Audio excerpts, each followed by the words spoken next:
Right, I'm going to create another enemy. So let's go to our layers and make sure in the game layer, insert new object, a sprite. I'm going to load up the spawner. It's going to be bug spawn PNG. Let's orientate it the right way and set the angle 270.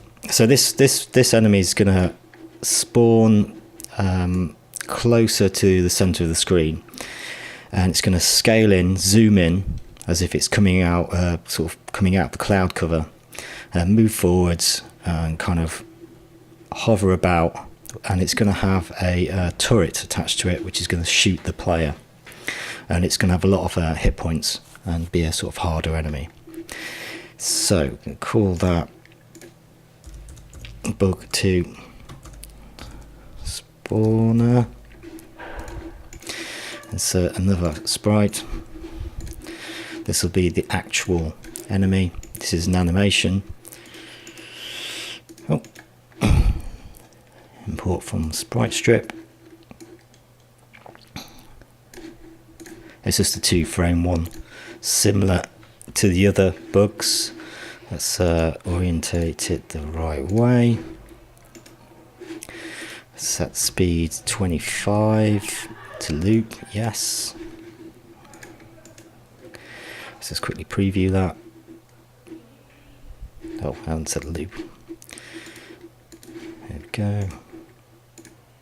Yeah, that's cool. Origin's going to be in the center, but I also want to create a image point. Let's zoom in here. Set that to the center of this kind of platform I've got in the middle of its body. Oh.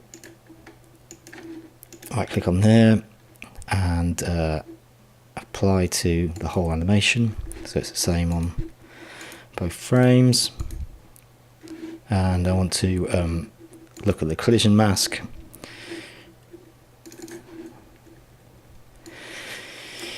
And take it in a bit.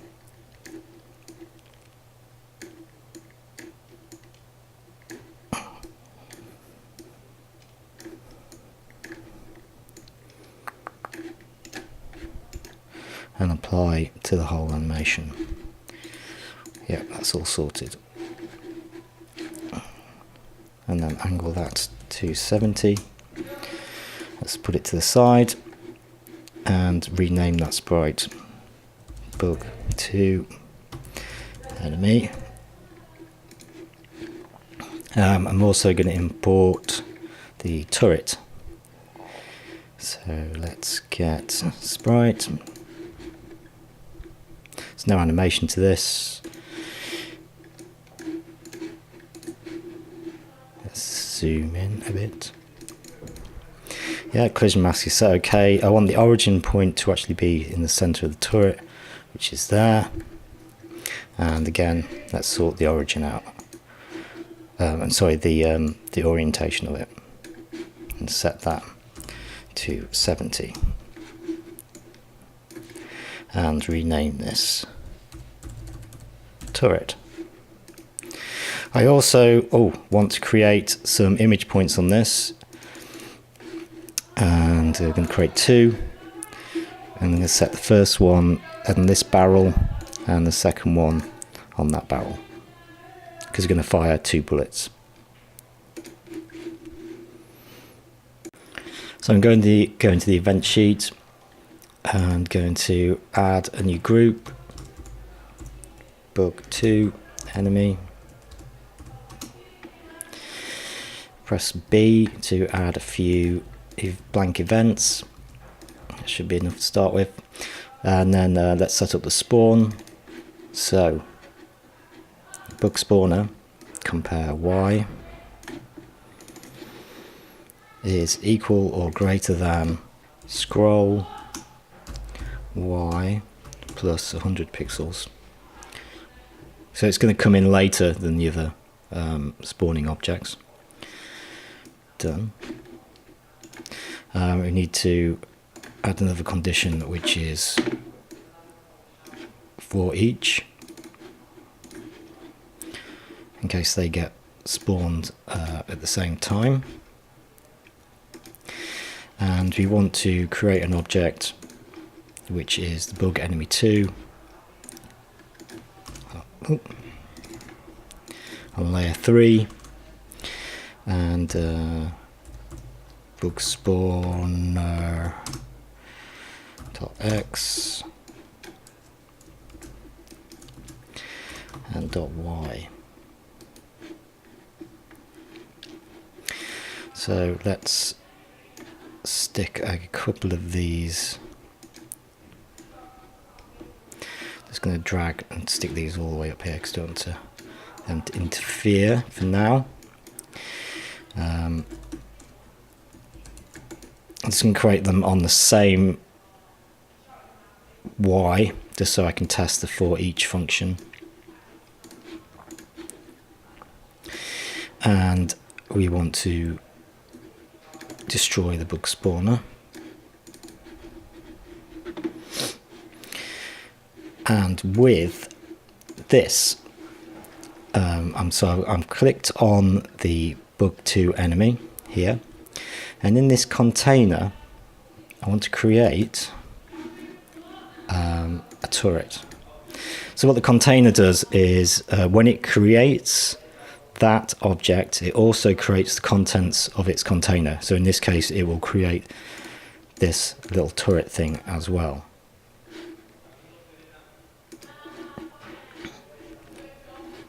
And we want to, when it creates the turret, we want to position the turret, set position to another object,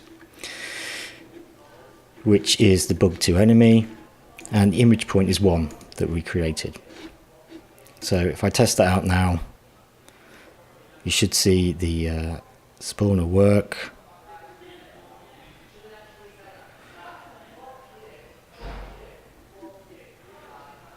There we go. And it's got the turret connected to it. Okay, so let's set the initial, let's go to the bug spawner and set the initial visibility to invisible so you don't see it as it scrolls down, and we want to disable the collisions so we won't see that now. And then I want to do this sort of scale in kind of thing with the sprite, so I need to set up a few instance variables. So select the bug enemy 2 instance variables. I'm going to create a Boolean variable called scale in, and I'm going to create another variable called scale. And then in the event sheet, let's tell the bug2 enemy to set its scale to nothing, and the same for the turret.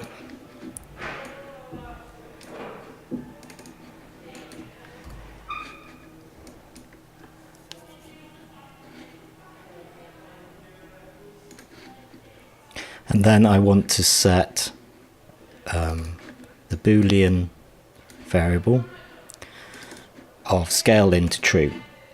So once it's created, it's scaled down to nothing, and then scale in switches on. And then we create a condition in the bug enemy which is compare the Boolean variable. So scale in is true. So while scale in is on, we want to set scale to the variable scale in itself. So self dot scale. Done. Now, I've done this because there isn't a sort of a variable of scale that's active in the kind of sprite object. It's just a way around this. So, and then what we need to do is add to the scale instance variable dt, which is the delta time. So as delta time increases, the scale will increase. And so the turret scales the same way. You're going to set scale of the turret to the bug enemy 2 scale as well, rather than creating two variables. And then to stop it to scaling, getting bigger and bigger and bigger, we need to test the scale variable in the bug2, compare instant variable, and if it's equal or greater than 1, which is its actual size, its real, the original size, then we will set the Boolean to false, and it'll turn off the scaling function. Oh, hang on, I've just realised there's a mistake. So instead of set scale to DT, let's just change the action. Replace the action. It's not set scale, it's add to scale DT. Yeah, because that won't work. Yeah. So scale, set scaling to true. If scaling is true, set scale to the scale variable, and then set the turret to the bug2 enemy scale, and then add DT to the scale variable. Yeah, it sounds a bit complicated. And then when scale is full size, 1 or greater, then turn scaling off. Yeah, so let's test that. And there you go, they zoom in. So now we need to make them move.